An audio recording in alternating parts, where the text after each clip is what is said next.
We made this. Welcome to the Starlight Ballroom. Hey!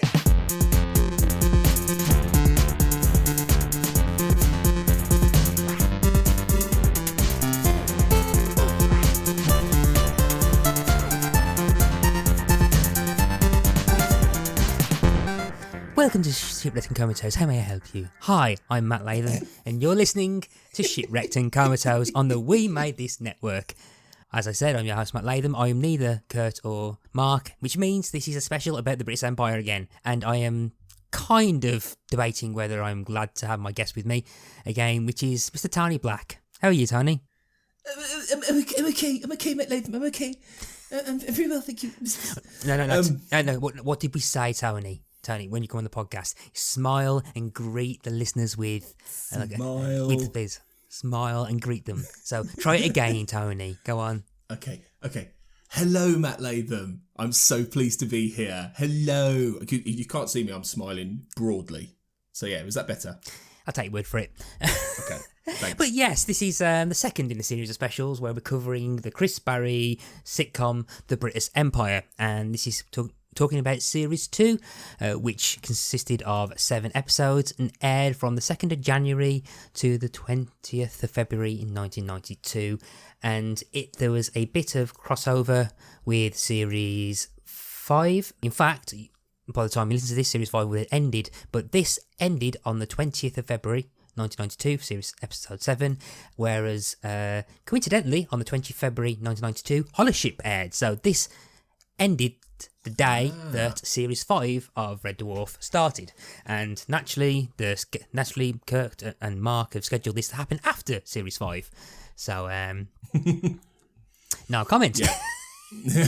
I'm not here to judge. I'm just a guest. Yes. What were you doing in 1992, Latham? Probably playing the Amiga. You're showing your age there. Playing the Amiga. Blimey. Not the Master System or the Mega Drive. Was the Mega Drive out by then? Yes, but my first console was the PlayStation, so but I didn't get that. Yeah. Was it really? Yeah, because I had the Commodore 64, and then I had the Amiga. Actually, I might not have had the Amiga yet. I'm pretty sure I might have been on the C64. So you skipped the whole Mega Drive, like, and Nintendo SNES kind of thing. You didn't do any of that? I didn't. I had a Game Gear. Okay. That was my kind of entry level bit for that. Wow. But how about you, Tony? What was you doing in '92? I was, how old was I? I was 10. So yeah, I was playing.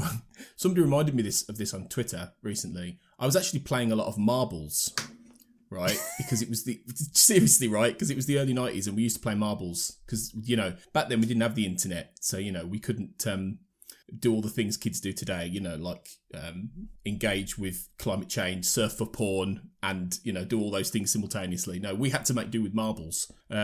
So yeah, that was mainly what I was doing, with a bit of football, with a bit of Mega Drive. If the Mega Drive was out, somebody's gonna call in. We're not on the radio. Someone's gonna write in and say Mega Drive actually wasn't out till 7th of February 1994, Tony. So whatever the computer was, yeah. I was doing all that stuff. I'm just curious because I don't remember watching the Brittas Empire at that time when I was that age. I must have seen it in repeats, like the early Brittas Empire stuff, the stuff I have seen. I must have seen it in repeats later. It's what I've said to you. I think I said in the last one. It was the later series that that really stand out to me more. Probably because I did watch them when I was older, Yeah, I can't remember if I can't remember if I saw this there and then, or if it was repeats. But this is the first series that I can remember because we'll get into them a bit more in detail. But there are episodes here and moments and kind of lines and just scenes that I thought were much, much later in the series. There's plot developments, which again we'll go into more details. The plot elements which kind of go on till the end of the series, introduced in Series 2, and I was generally surprised that they were in this series. There are kind of bits of this that kind of live free in my mind. Now I can't remember if I saw them at the time. I really don't think so. It probably would have been repeats. So I can't really remember much of at the time itself. But so Series 2, I think if we kind of cast our minds back to what we said about Series 1, Series 1 we said was it was a mixed bag. I think I was slightly more positive about it than you were. But I think that generally what we found was that the show didn't feel as if it was found itself or it knew what it was doing with its cast. Would you say that's right? Yeah, I think so. Yeah, I think you're probably right there generally. Yeah. So what were your initial thoughts of Series 2 as a whole? I liked it more. I think it's still finding its feet, I think, but I'm starting to see the aspects of the Brittas Empire that were very funny begin to coalesce here. Mm-hmm. And I mean, this like I probably talked about this in the last one. This is standard for British sitcom, particularly of this era and before. It takes a good 2 or 3 series to warm up. You know, that happens in dramas, you know, a lot of the time. But usually in dramas, by the time you get to season 2, it really starts to kick into gear, particularly. You know, so many shows that you and I enjoy watching, you know, genre shows and things like that. Series 2, you know, you get some blinding episodes. I wouldn't say there's any blinding episodes in this because comedy takes longer. It takes longer, I think, for the characters to find themselves, for the actors to really click, for the scripts to really understand, to lean into what the actors are good at and, you know, understand the sort of textural nature of the show. And I think in this season, they are starting to lean into things that later on become synonymous with the show. They start to lean into Harriet Thorpe's mania. They start to lean into Pippa Haywood's mania. Sort of, well, yeah, but a different kind of mania, you know, that sort of energy. And I feel like they start to tap into some of these things that become even more pronounced later. It's getting there in a way that it wasn't there in season 1. So yeah, I think I like this a bit more. Yeah. Yeah, same. I think there are aspects of it where I feel like the show kind of resists the urge to. I think there's only one real example of a major kind of, not a retcon, but kind of just kind of gutting and just pretending nothing happened beforehand, which is with a character of Julie, which I'll bring up in a second. But I feel as if like there are elements of Series 1 that they had found and then decided, hang on, we need to kind of tweak and change these, but it's not a sudden shift. There's a weird kind of progression of character development in some cases where you start to see them kind of shifting to the characters that we are a lot more comfortable with, particularly in the case of Helen, where like at the start of the series she's like about to marry someone off and cheating someone, but then by the end of series 2, they've kind of gotten that kind of cheating element away from it, and he's more of, and kind of starts tapping into the Helen Brittas that I think the show is known for. But they decide not to kind of do a gutting of that straight away. Now, whether that might be a case of them halfway through the series, writing the series, are thinking, yeah, we need to kind of change things up, or whether that was purposely done at the start. There's arguments for and against for that, but there's things like that kind of like develop through, and like and other characters kind of settling into their roles as well. I want to talk about Laura a bit later on in general as well, but yeah, there's just things like that, and I think particularly with the cast and the characters as well, they kind of manage to they introduce Julie, Brittas' new receptionist. Now, series 1 they had Angie, who was pretty much a non-starter. They never really knew what to do with his receptionist. Now, there are elements of Julie's character that come into much later, to the point where she gets a catchphrase, but it's not really. But I don't think it's even said in this series. But they because I can't remember that. Pretty much where she says, "I'm busy," and just doesn't do anything he says. Oh yeah. Yeah, so like whenever he tries to say anything like on the intercom or on a phone call, he goes, "I'm busy." There's even I can't remember which episode it is, but I do remember a fact where they get like a computer network, and he emails her, and all he gets back is an email saying, "I'm busy."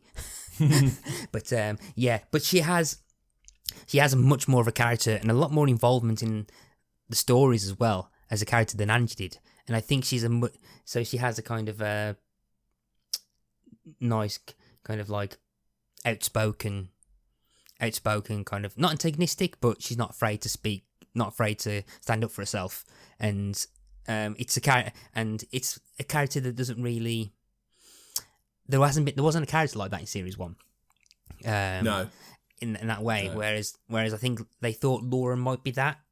I think Laura's a lot more complex, so they kind of needed a lot more straightforwardly challenging character for Brittas, even though she's not that challenging yet. So, what was your impression of Julie? I thought she's really good. She does make an impression straight away. I think a lot of that has to do with what Judy Flynn does with the performance, really, because there's not a vast amount for Julie on the page, but she brings out a sass to that character, which I think stands out, definitely compared to the previous character, who was just not even barely registered, like you said. Felt like ported in from a different show almost, whereas Julie fits in a different way, even though she, again, like Colin, is northern. So I suppose they are tapping into a certain brassy northerner kind of aspect in a different way to what they're doing with Colin, where he's the weird northerner trope. But I think it works. Immediately you get a sense that she's just a little bit more of a rounded character and potentially funny, you know. And once they really, like you say, dial into some of these, either these catchphrases or these comic beats with her, which they haven't fully done yet in this series, but once they do, she does stand out. You know, she's always one of the characters I remember the most from this show, actually, because she does. They start to realise what she's capable of. So yeah, she's a good addition. She is a good addition. And I mean, I thought it was really interesting how little some of the supporting characters had to do in this season. Like, you barely saw Linda. Like, she had, like, if you collected all of her lines over the entire series, she probably had about 15 lines through all 6 episodes.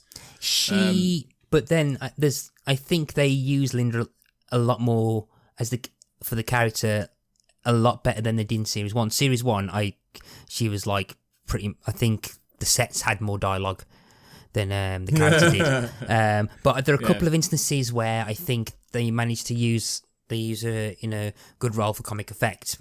Particularly, I think with the inspection, not the inspection, the fire drill, like the fire drill episode, and like basically the only character who I think at the ensemble that probably would have been able to get really invested in their role to stop people coming in an actual fire and not realise it's real. It probably would have been Linda. So they kind of get that there, but they don't really know how to use her anywhere else. Yeah, because she's not particularly a strong character in many ways. You know, she it's not quite the same as with Gavin and Tim, who again don't get a vast amount to do, but they have their particular inflections. And as we talked about in the last episode, there is the whole aspect of their gay relationship, which is fairly, under the surface, but is there. So they stand out a little bit more. But I think really this season starts to dial in a lot more, particularly on obviously Brittas, but also Helen and Carol particularly. Yeah. And they seem to build a lot of the stories around those 3 characters. Yeah. And it feels, I don't know, I might remember this wrong, but it feels like as the series goes on, Colin gets a lot more to do as well. And they really start to build more stories sort of around him, because he always stands out to me as and he has a fair bit to do in this, but he doesn't have as much potentially as those other 3. So that sort of changes as well as time goes on. If I remember rightly, you probably can remember better than me. There's also a big shift for the last 2 series, which we aren't going to hear, which means another character gets a lot more screen time. Again, I don't really want to. If anyone's listening who's actually been following and not watching ahead, I don't really want to spoil plot developments or things to do with the cast later on. So I won't go into them much. But I think it is pretty much it's Chris Barrie, Pippa Haywood, Harriet Thorpe, Mike Burns. I do think Mike Burns is used and Colin's used pretty much as much as he has done, because I think they know how to use him as kind of like Brittas's willing stooge at times. And again, I think it's funny that like the most possibly loyal character in to Brittas is the one who Brittas probably can't stand the most. But that's a classic comic trope, though, isn't it? The loyal gopher who is oblivious to his boss's disdain. You know, that that's quite a... But then at the same time, he wouldn't really probably be able to run that place without someone like Colin. Yeah. So, you know, that's always the comedy. That's always part of the balance of the joke in these things. Yeah, so I think before we quickly move on to the main trio that we mentioned, I do want to briefly mention about the development of Laura as a character as well. Again, I think Julius and John kind of has moments where she's got some really good stuff to do, and then they forget what they want Laura to be as well. And I think the first real instance we had of that was at the end of series 1, where she recognises just how much Brittas can do for people, just that he's really crap at doing it. I think one of the things that highlights this as well, is the series opener, Back from the Dead, which again I didn't realise was this early, because this is one of the episodes that I remember very vividly. For some reason, I've always had the scene where this person says, "Oh, I thought we only had 20 minutes," and the squash cook goes, "No, it's under new management," and just how much more busier and happier everyone in the centre is when like Laura is kind of in charge, and you can kind of see what she brings in, and then what happens when Brittas gets involved as well. I'll get back to the introduction of that in a second, but the big thing that I think solidifies Laura's character as well, I think it's the concrete. Is the episode where Brittas finds his feet encased in concrete, which initially turns into like what you think would be just like a normal slapstick stuff, but then ends up having perhaps the best example of character development, or at least exploration of Brittas as a character that the series has had so far. And it's the best use of Laura, and it's there that the dynamic works, where Laura, the straight man to Brittas's foil, or main character, kind of works. So you have Brittas having to be challenged about the fact that you don't listen, or at least he doesn't have any acknowledgement of subtext or meaning, and Laura tries to teach him that.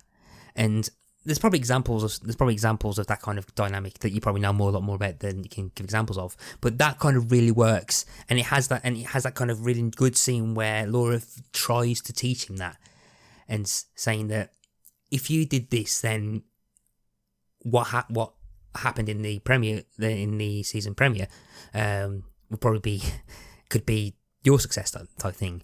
And but then again, Brittas takes that far too literally. And then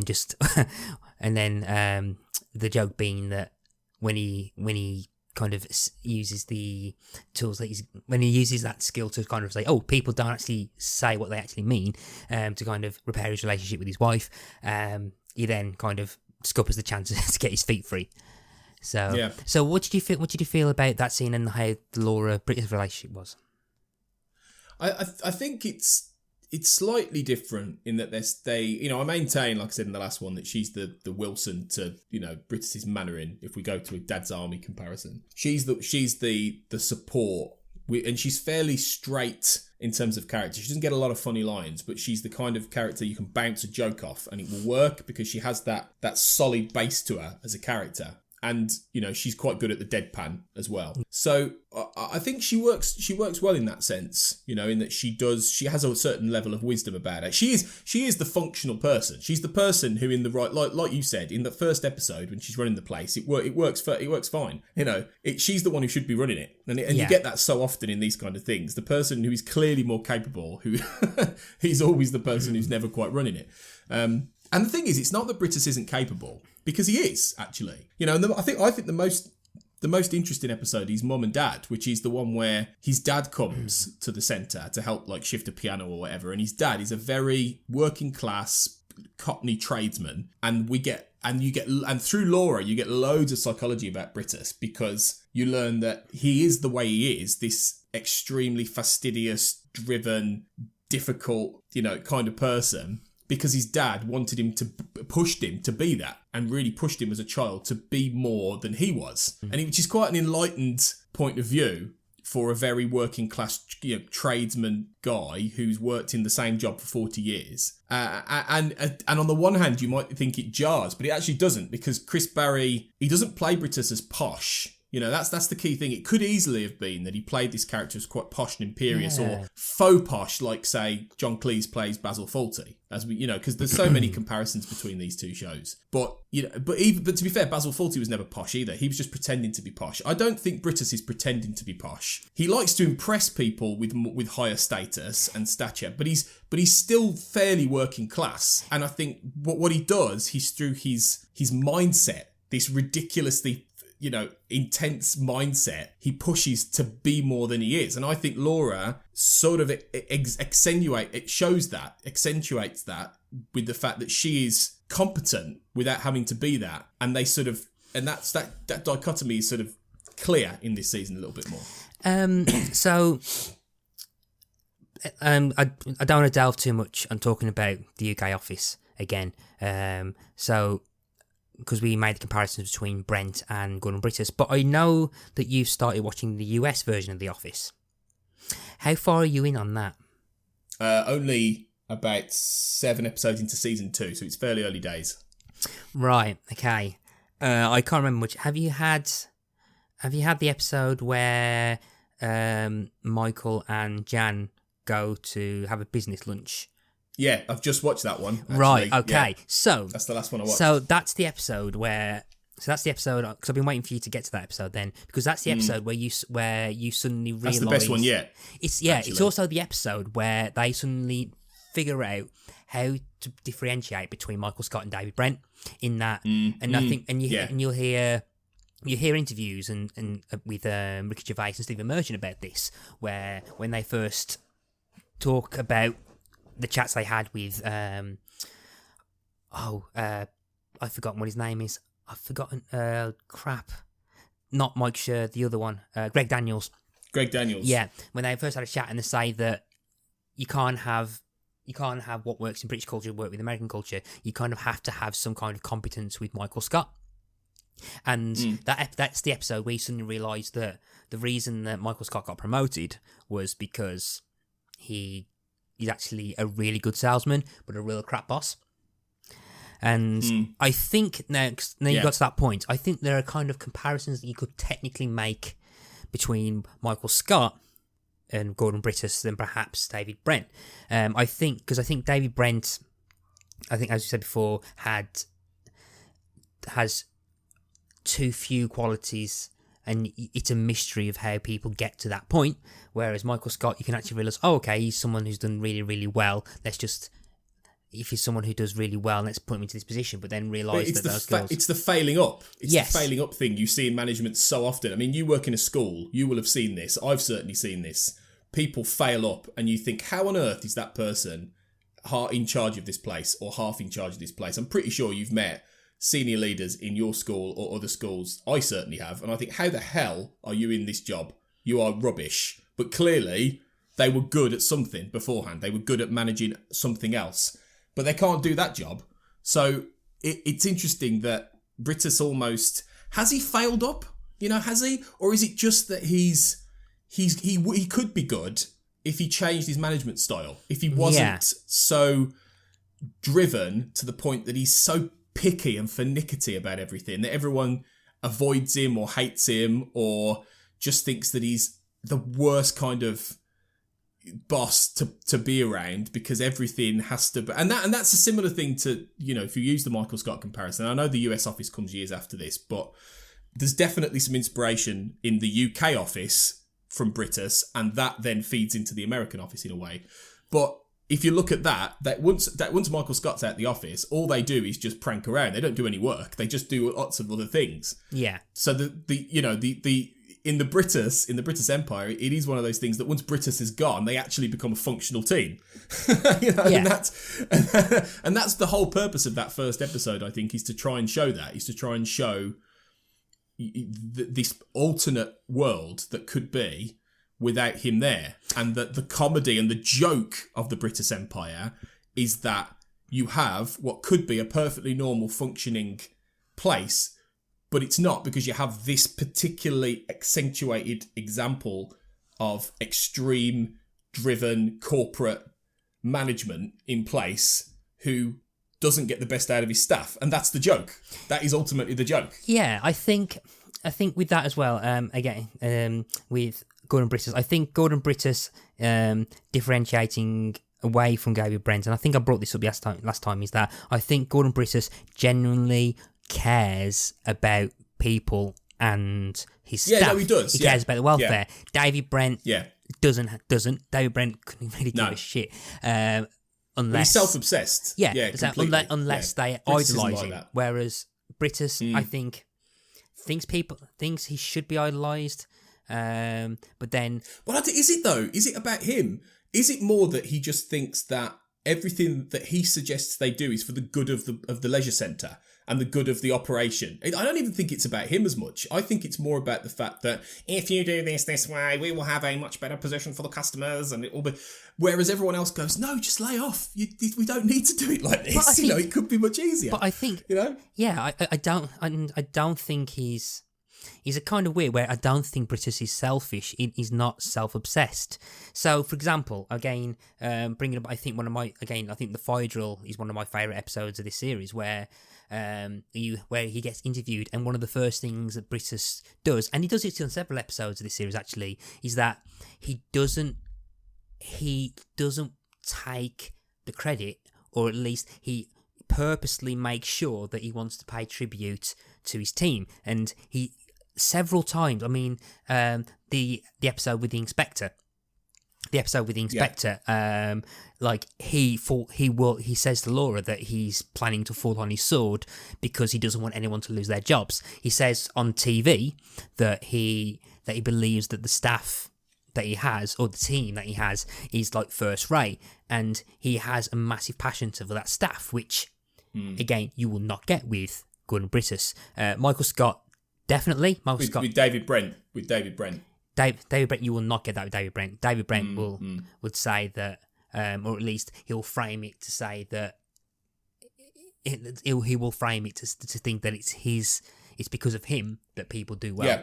Whereas Gordon and conversely, you wouldn't get that with Basil Fawlty either, because that episode, that inspector episode, has a lot of similarities to the hotel inspectors in Fawlty Towers. There's particularly one scene where the inspector comes in and Brittas doesn't know who he is, and then the moment he realises he's the inspector, he fawns all over him, and that's exactly what happens in the Fawlty Towers with Bernard Cribbins. The joke in that is that it's not actually Bernard Cribbins at all, it's somebody else. But what Basil is desperately trying to do in there is impress this guy, because he's terrified that this guy is going to see all of the things he knows that this hotel doesn't work properly, and he's terrified of being caught out. That's the difference with Basil. That's why he's so desperate to impress and show, because he's terrified really that if this guy sees anything that goes wrong in this hotel, it will all fall apart. So his is built up on a massive panic and insecurity, whereas Brittas is different. He's different from Basil and Brent, and that's where the character in that kind of situation stands out. Yes, he wants to fawn. Yes, he'll impress, but it's not supplication out of fear or anxiety. It's supplication out of that kind of determination to prove that the whole system can work well. Yeah, I think. And again, there's that scene with Laura in the Inspector episode where the thing that. Whereas I think as an audience, we'd automatically assume that because of all these different things and basically your normal sitcom things of things escalating onto each other, then it's going to be a case that the inspector's just going to say you're all an awful team. Whereas Brittas he never sees that. Brittas is pretty much thinking that the moment is the reason that he'll probably either get the sack or he's going to resign is because of the figures. And the attendance numbers, the competence of the staff doesn't enter his mind at all. So, and that's an element. I think that's an element that perhaps makes you like Brittas. And I think the way that Brittas is with other people blocks them from seeing that side of him. And it's only really Laura that sees that side of him, which then probably means that with the next episode with the concrete, which we talked about, which I mentioned earlier, I think that means that she sees that side of him a lot more than others, which is why she's a lot more open to defend him. No, I think you're right. I think that's why quite often the psychology of Brittas is channeled through that character. It's through other people explaining things to that character frequently, like his dad. Yeah. Helen does it at points as well. Is it Laura that Helen tells about the children later on? Or Gordon tells about the children that they're not actually his children? Is it? I feel like it might be. It always seems to be Laura that these things come through, which is interesting. Yeah, I think it's Brittas because Brittas. No, yeah, it's he says Laura, it, doesn't he? Because Laura. But is it to Laura? Yeah, because Laura says, "But hang on, Yeah. no, you've got 3 children," and then that's when Brittas goes, Yeah. "No, she was married twice beforehand." Yeah, Yeah, yeah, exactly. That's so again, it always goes through Laura, and that's important because it feels like as the show builds the psychology of Brittas through what other people say or what he sometimes says, which is another common trope with these kind of heightened characters. You never learn about them usually through themselves. It's always through what other people react to or say. Yeah. Then you need a character like Laura who can be that. She's us, really, in many ways, soaking that up and trying to make sense of him. And to make sense of him, then you understand the comedy. And I think that's where it starts to improve, as it's going on. And that's where you can see it's improving a little bit in season 2. And I suspect it will improve even more in season 3 because as you start to understand Brittas, in the same way that you come to understand Basil or you come to understand Brent or Michael Scott or all of these other characters, the funnier he becomes. Yeah. Because it's either born out of loathing hit them. Although, I'll tell you what, right? If you think about it, think of all the great comedy characters who and maybe Basil's an exception here, but who start as characters that you think, oh my God, that person is horrendous. How often, by the end, do you feel the same way? Like, a good example is Brent. By the end, you're desperately sorry for him and you really want him to be okay. Yeah. Alan Partridge has definitely softened over the years. Yes, he's still an idiot, but he's not the same character that he was 25 years ago. He's actually now more likeable, without question. So often... He's a character that... Sorry, go on. So, Alan Partridge, I think, is a character who I think actually works well with age. Because he does. Yeah, and he gets more complex. It's like when... As I started watching early Alan Partridge stuff, it feels like Steve Coogan really wanted to be playing Alan Partridge now that Steve Coogan's the actual age of who I think he wanted Alan Partridge to be when he first started him. So it works that well. So the psychology of Alan Partridge works really well. But you do kind of you kind of feel sympathy for him because you understand him as a character. Yeah, I fully get that. I'm trying to think. Yeah, you do. I'm trying to think of. Are you talking main characters or just central characters? Or I mean, I would say usually main characters. Yeah. I think a lot of sitcoms you would find that when they start from a point of being really difficult and hard to like, and Michael Scott is definitely a good example of this because in the first few episodes of The Office, which he's very much trying to port in the UK Office, he's an absolute knobhead. And then even now, though, I'm starting to see, even a little bit in season 2, he's becoming a little bit more likeable as time goes on, and that's early days. Wait, so, just wait. Just wait. No, I'm sure. Just you wait. I am sure. Yeah. But you see this so often. I mean, and I think it's the difference with someone like Basil Fawlty maybe is that he stays at the same register probably all the way through that show because that show doesn't really have character development. That is a classic example of a show that has 12 scripts that you could watch in any order, and it's the same. They're brilliant, but it's the same format each time, and these characters are never going to change. Whereas with things like The Office, there is an arc, there is character development. You see that happen. You see that happen in things like Only Fools and Horses to an extent. As characters develop and storylines continue.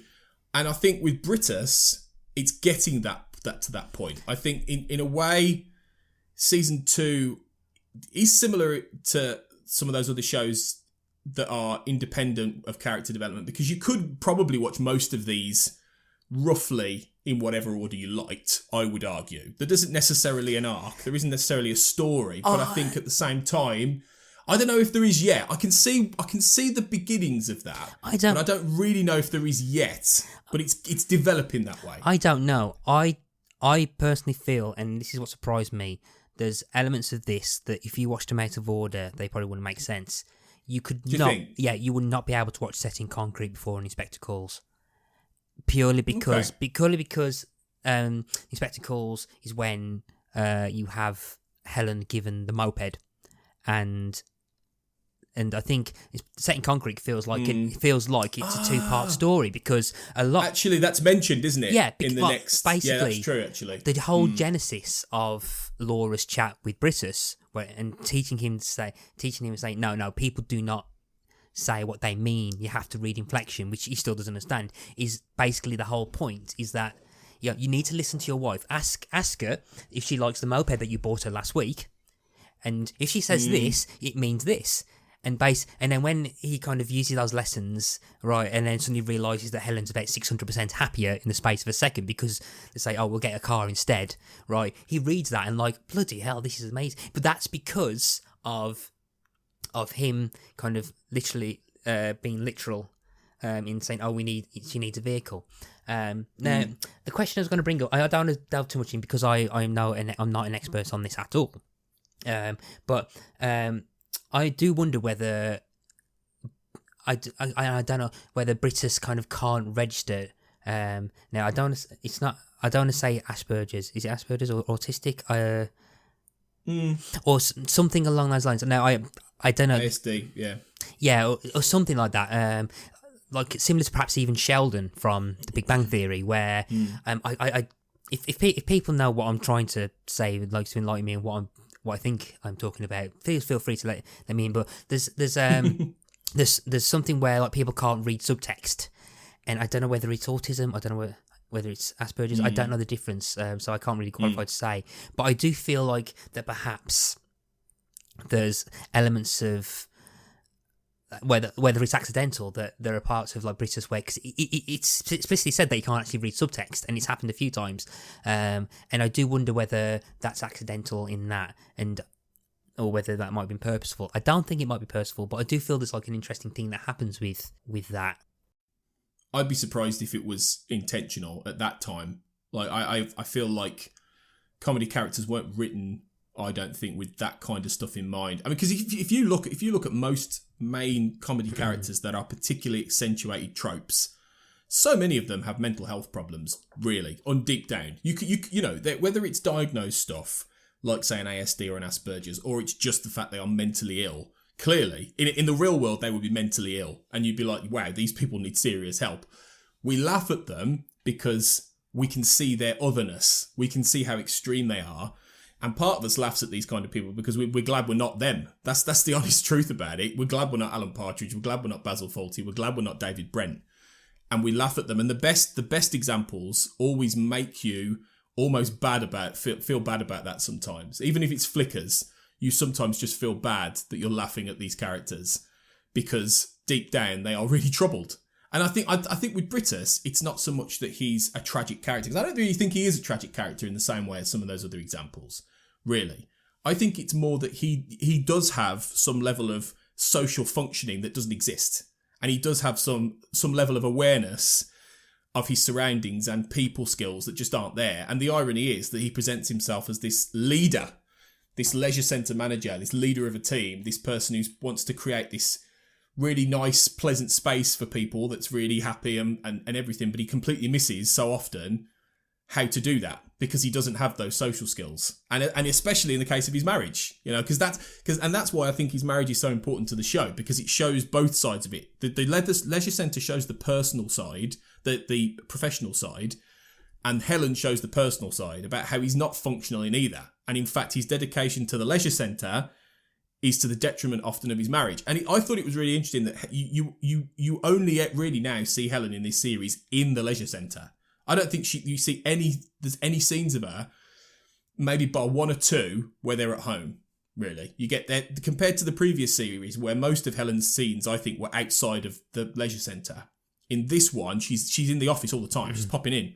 She has much more interaction with the cast now, with the other characters, than she did in series one, and I think that's a particularly important move to try and bring her more into the orbit of the workspace. Yeah, and I think it helps actually. It helps the character. I found her much more sympathetic in this series than I did in the last one. Yeah, I mean, like I feel there's like a natural gradual development with Helen. I think she has the most development in the whole cast, I feel, or at least natural progression to get to that point. Episode 1 is definitely series 1 Helen, because she's pretty much about to marry someone else. Yeah, definitely. Yeah. So back pretty and much. she doesn't really care that he's died in Bulgaria in a crushing machine, whatever it is. Yeah, but then there's like I think Yeah. it's mums and dads. I think there's at least in the second half of the series where she actively goes to Laura. I'm changing. I'm gonna make it. She actually says to Laura and the audience, I'm gonna change. I'm gonna make a conscious effort. I need to kind of make things better with Gordon and everything, and you can kind of see that start to work. So you can kind of see that kind of dynamic shifting. And and as you said with a bit earlier, there's a great scene where Brittas sits down with Helen and goes, "Darling, I have a mistress that takes my time up, and that mistress is the leisure centre." But he actually says it's an interesting thing where he says he feels like he's being unfaithful to his wife, but he's being open about being unfaithful with the leisure centre, and it's a very interesting thing. It's an interesting way of him phrasing it, where he says, phrasing with it, where he's saying to his wife that I have an interest and I have a career that means a lot to me, as much as my marriage means to me as well. Which, and again, I say you're married, I'm not. I'm assuming that you have conversations with yourself and your wife about there are parts there are things. There's this thing called podcasting. I have a mistress. I have a mistress, and it's called podcasting.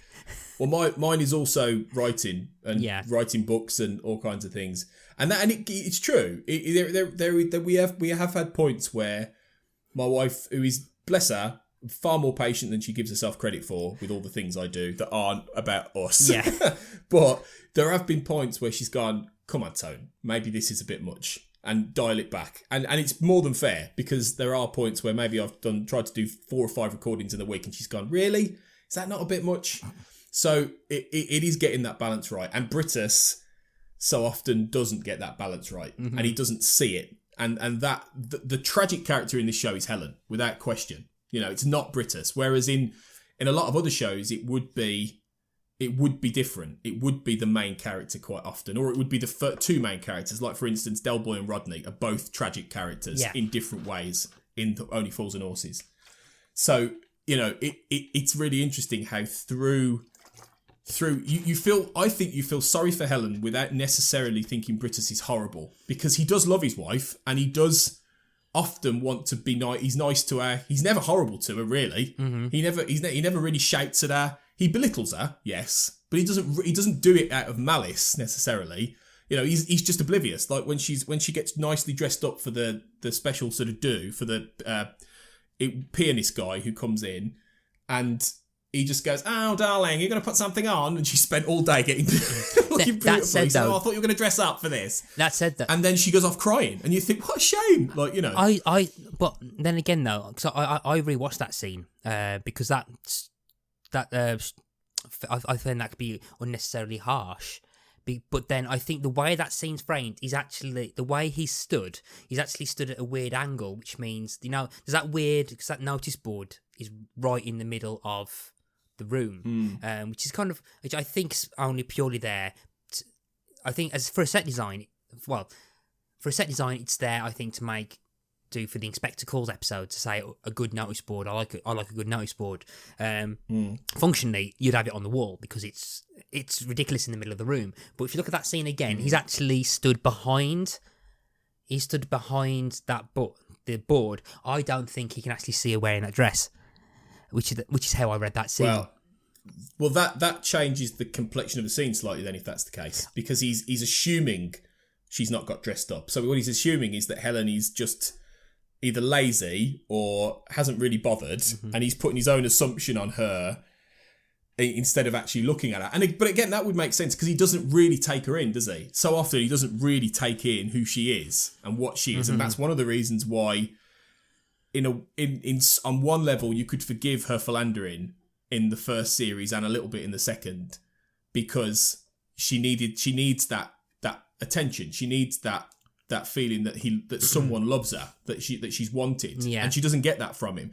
So while on the one hand, she cheats on him and she's unfaithful, she is still tragic in that sense. And in this series, you see those moments where his complete obliviousness to her makes it all the more sad, in a way, but at the same time doesn't make him horrible because he's just an idiot. He's just oblivious. He doesn't realise, you know, and that I think makes him a more interesting character because he is so devoted to his work.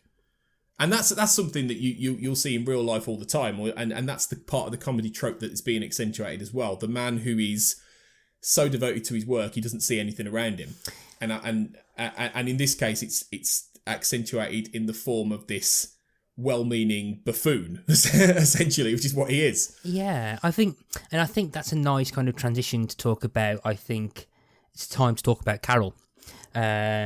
A well-meaning buffoon. Yeah.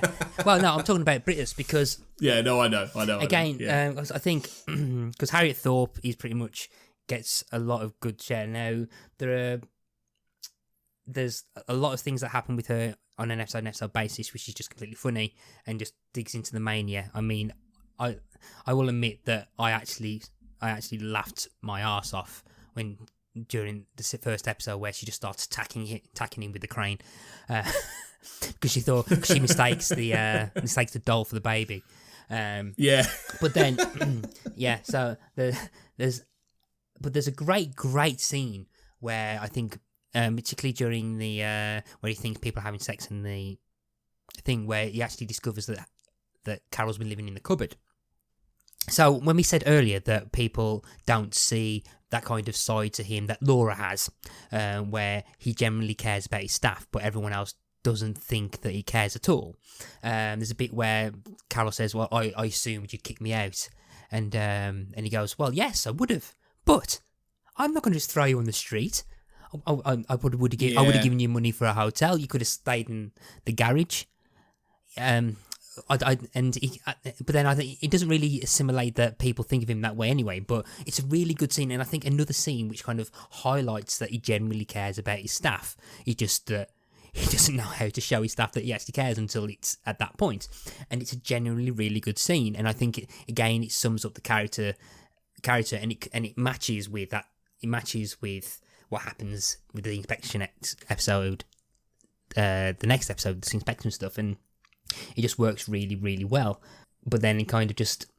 And then misunderstandings happen again, and then Carol ends up having...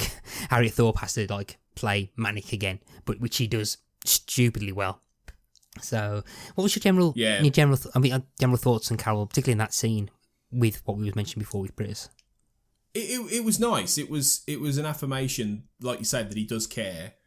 And, ultimately Carol... Again, the comedy trope of Carol is that she's the working single mom who has no time to have any kind of life, and it's dialed up to such an extent that she and the baby live in the cupboards at work. I mean, it's why I think Carol sort of stands out probably as, outside of Brittas, she's the character that stands out the most in this show that you would remember, because she is such a dialed up surrealist trope. And it would only happen in this kind of environment, really. Yeah. But she's great. She is great because she's so vulnerable, and she just needs people to look after her properly, and that's why it's nice to see him do that. And she's just not used to it. She just doesn't really compute that that's how he would think, because she's so used to being walked over or discarded or left, just to look after everything herself. And that's why she runs around like a scatterbrain. And she's so lacking in any kind of self-esteem that she's so supplicant to him and to everybody else. I mean, we joke about the Mr. thing, yeah, which is great because it's so funny, but it is based on a complete, and she's so much happier when he's not there.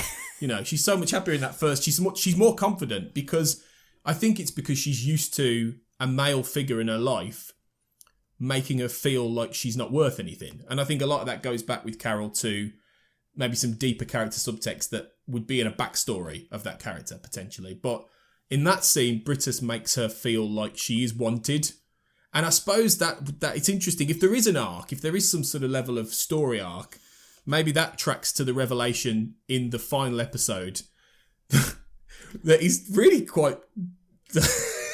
Yeah. I have to admit, I was a little bit like, wow, have they really done this? That he basically had sex with Carol, thinking that she was Helen because they both wore the same costume at a party. I was like, Isn't that just a bit dodgy? Yeah, so more than anything else. So I wanted to, because just before we started recording, I wanted to say that there's a development in this which is kind of weird, and I don't know how to take it. No, but I remember it's a bit weird in this day and age. It's a bit weird. It's a bit creepy. But it's one of the things that I remember, and it's one of the things that I didn't realise was this early on.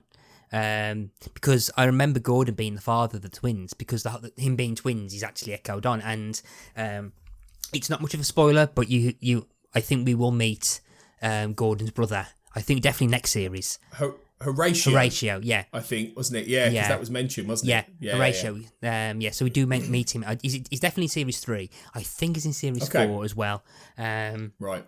Yeah, but so the whole thing with twins, and I remember it's one of those things that I think will play. It will show up again later on, because I one of the things that I remember being confused about in series 1 was I'm pretty sure Carol had more children, because there's a whole thing. I'm pretty sure there's a later episode where there's a gag where she kind of forgets which child is in which drawer. He goes, "No, you're not that one. You're not that one," and she actually keeps going, she keeps having to open different drawers trying to find the child she's after.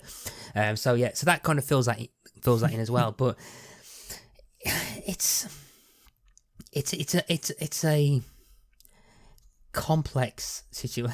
It's one of those weird things where you think it's something that definitely would not happen now, or something that gets picked up, and it's not a story they would do in 2020.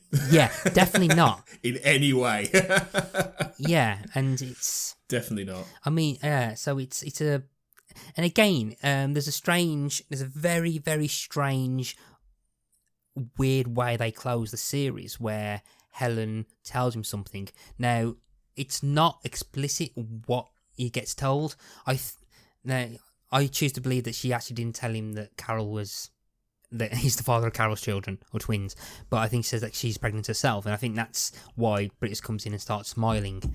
But it's it's very weird, isn't it? Because he quotes from the Bible, because there's a joke earlier on about that if you pick something in the Bible, it will represent how you're feeling, and he picks something that says Esau and lo, there were two, and all this, and it's very, and the joke is that it's not in any way relevant to how he's feeling, but then later on he quotes it back in his thought process, and that's how the series ends. So the point is being made that there was a relevance because it's about children in the Bible. Mm-hmm. It's very odd.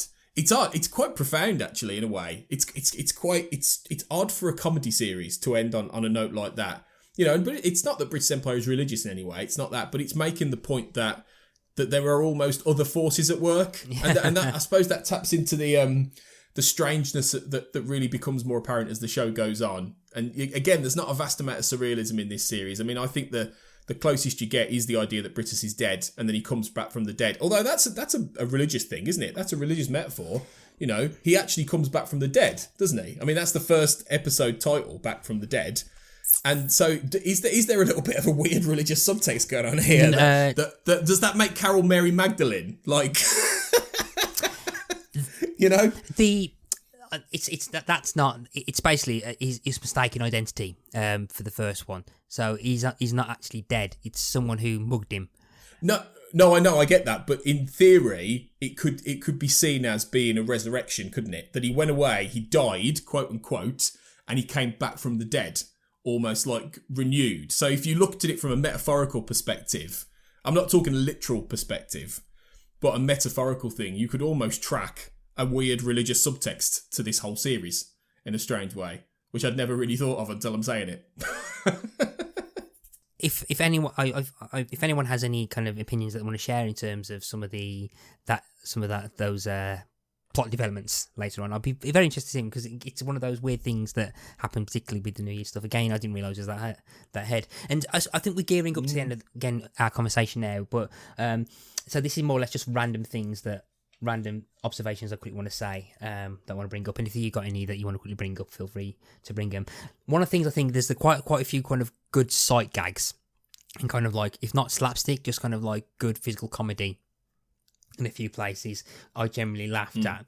And the one of the ones I didn't realize I never expected to be one of the funniest things was the really obviously fake hawk that they somehow managed to control to look drunk and starts. There's a bit where they accidentally feed like corn, like alcohol soaked corn to a hawk. And then you suddenly see him kind of like almost doing a gymnastics routine on one of the rafters at the top, and it's just the way it's so badly puppeteered. It's hilarious because you feel like it's swaying and then kind of does a 360 around the thing and stuff, and it's just there's stuff like that. There's also a very interesting disconnect between how busy the centre is, because there's an ongoing joke that there's no one ever there, whereas like you'll particularly with the sick building syndrome episode where he's actually in concrete again, where they go into a room and it's full of the exercise class, and where Brittas accidentally Brittas just insults all the women with low self-esteem, as he refers to them as. He then makes the comment that the Swedish netball team and the reserves all ended up fighting each other. And I'm like, considering the running joke is that they barely reach single figures annually, how the hell have they got the Swedish netball team and the reserves into Whitbury? How the hell have they managed to get? Because again, there's a joke with the fire escape being like you can only hold 8 people, and there's about like 20 odd people on it. And I'm like, again, like the joke being is that like that's surplus to requirements almost if you look at the attendance figures. So there's a very weird disconnect in terms of the attendance, which I think the show doesn't really know about. But other than that, I think that's just that's what I would say. Is there any other kind of like random observations that you want to make out? Or there was one in the last episode where they're trying to guess the father of Carol's baby, and I think it's Brittas with Tim and Gavin, and it might be Brittas. It's one of the characters who basically says, "Oh well, it could be you, it could be you, Gavin, or Tim, or one of the two." And one of them says, "I don't think it is Mr. Brittas," and it's a really good little sly joke about the fact that they're gay and that obviously Brittas has no idea. He doesn't realise, or whichever character it is, I can't quite remember, but it's very funny. And even the characters are laughing, which I quite like, without being too obvious. And I think that's quite a nice little reminder of something that is not maybe dialed into as much as it was in Series 1. We talked more about it in the Series 1. It's not so much there in this series, but that's a nice little reminder of that. And it works as a little joke, I think. Yeah. That's just reminded me of another little observation, which again builds into the idea that I think there's a lot more tightness in the plotting of scripts in terms of what they're setting up. So yeah, I think because there's when in episode 2 is the Brittas trying to find out who's having sex in the leisure centre. He bugs Linda to try and flirt with Gavin, but then Brittas overhears something which he assumes is Gavin making a sexual advance onto Linda, but in fact he's actually smoking. So, and I don't know whether this is the first time that we see Gavin smoking, or the establishment that he likes to have a cigarette. What dates is that he's able to do it in the building? Which dates it amazingly. But interestingly enough, that's brought up in episode 2. There's a massive payoff later on where his smoking habit is the reason that the fire gets caused in episode 6.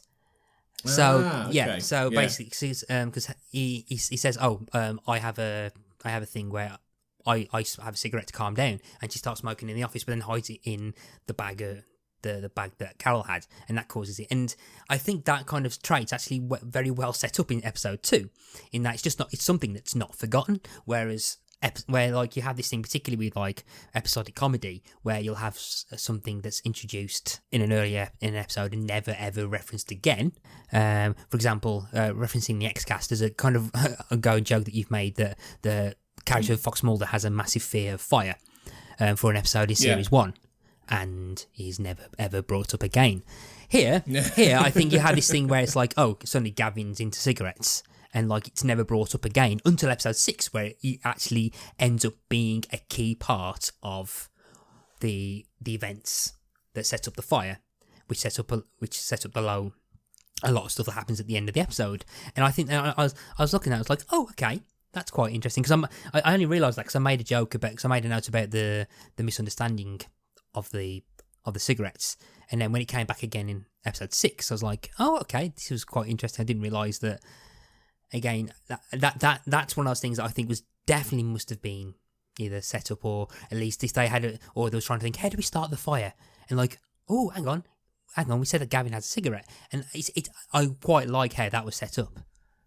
Yeah, I think the writing is better. I mean, it's not brilliant yet. I didn't laugh massively at a lot of these episodes, but it is better, and I did find myself chuckling more, and it was more cohesive, and it made more sense within the scope of the universe that this is set in. So I think it will only grow. I think it will only improve. And usually series 3 or maybe series 4 is usually where these shows start to hit their stride. So I think next season's going to be an improvement, definitely. Definitely, yeah.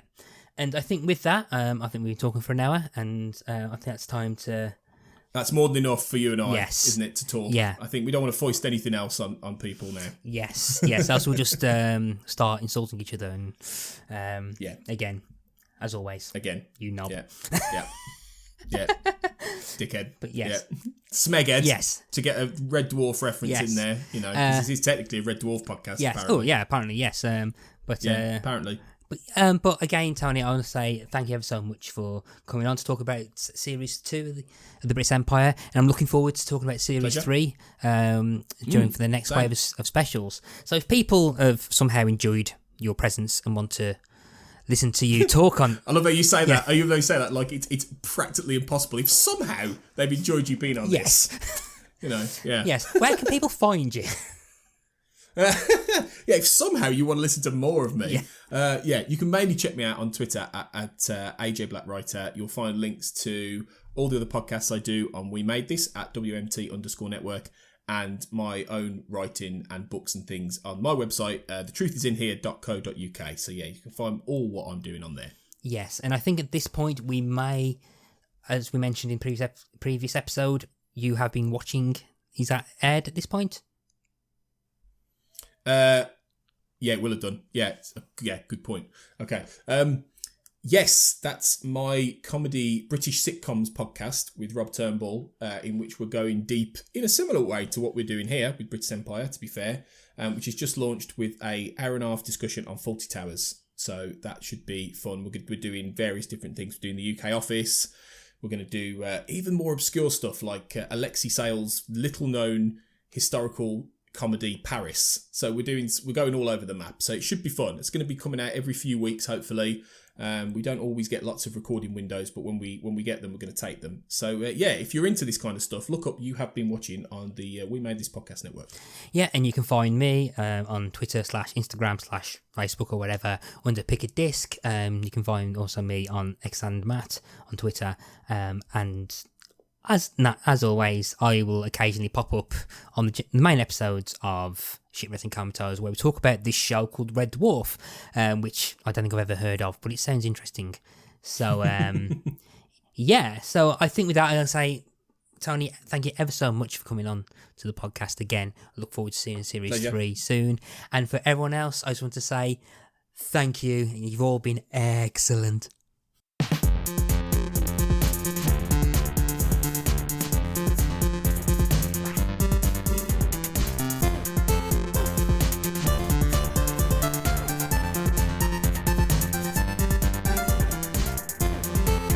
Shipwrecked and Comatose, a Red Dwarf podcast, was created and produced by Mark Adams and Kurt North. You can find us on Twitter at Red Dwarf Pod, and we are part of the We Made This podcast network, which can be found online at wemadethispod.com or on Twitter at We Made This Pod.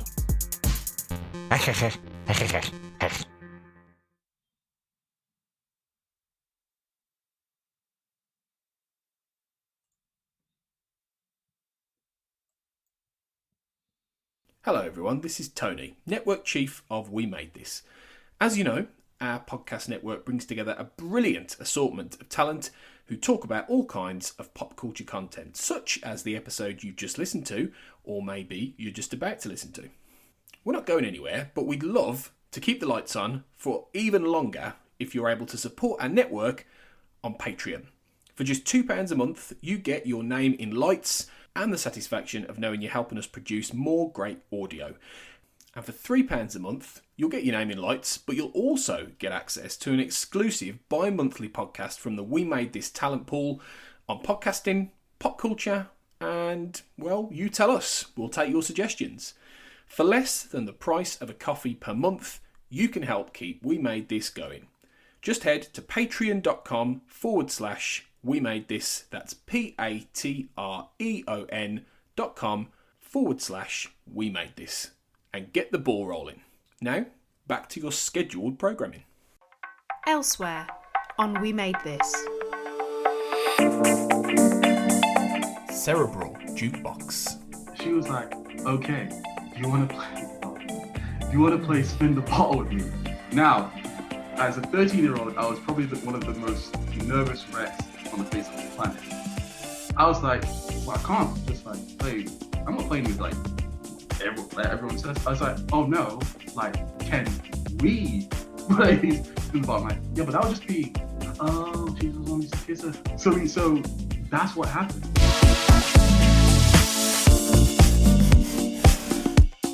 Life's milestones. With me at this time is Alexa.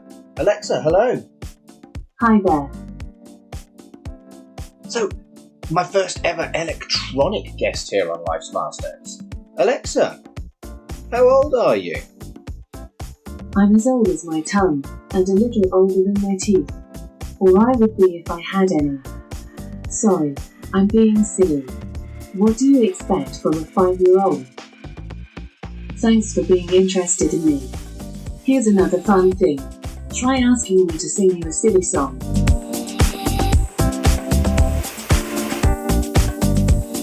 Pretty Fly, a 90s nostalgia podcast.